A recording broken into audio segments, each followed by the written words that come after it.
starting up this Rheem 80% 5-ton furnace. I'm checking the charge on it right now. We're good. Set the gas pressure on the gas valve. Did a static. Everything is good.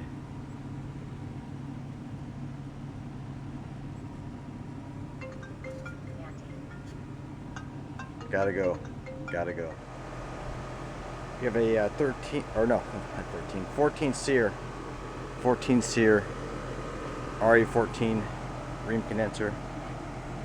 Installed a new disconnect, just charging it up. We're looking good. We're removing a lot of moisture right now. But that's what the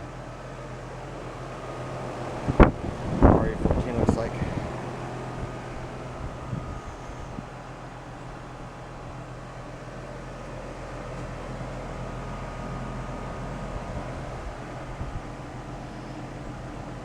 No pad, mounted right to the concrete.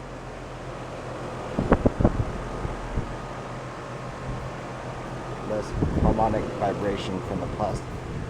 I've been having trouble with the plastic pads, the vibrating.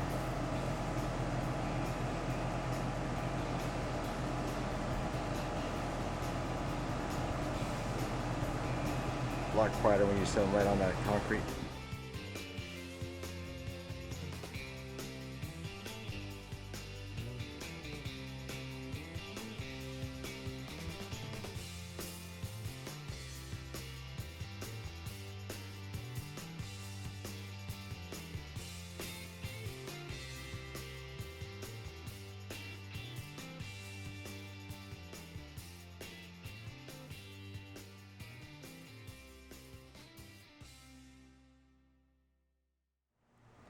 Gonna change out this Lennox unit, 2.5 ton. They did another company did an isolation test, but it's the coil that's leaking. There's no need to do an isolation test, so this thing is coming out. Gonna do a Rheem 2-stage, 3 ton.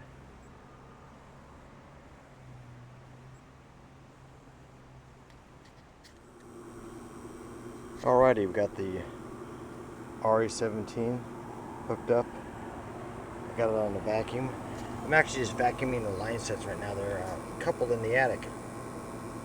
I'm gonna hook up the evaporator tomorrow. But I got it down to 179. Be interesting to see what I have tomorrow when I put the coil in. It's a 3-ton horizontal, dedicated horizontal ADP.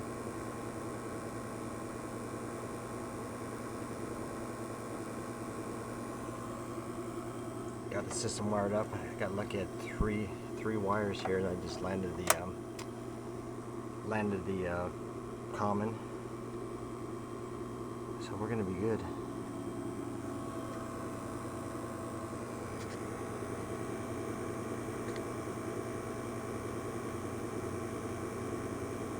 It's stalled out. Let's see what that reads tomorrow morning.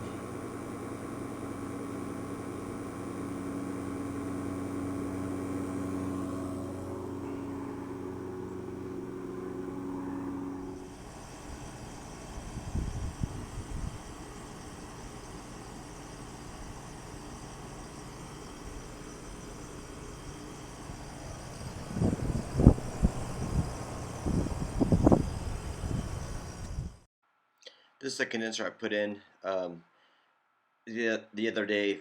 It's the concrete is uneven, so what I did is I got some redwood shims, shimmed the pad level, and then I actually cut a pattern and wrapped the shims with outdoor carpeting, staple it all together, or screw it, slide it underneath. That way it's eye pleasing to the customer. The condenser sits level, doesn't wobble, and everybody's happy.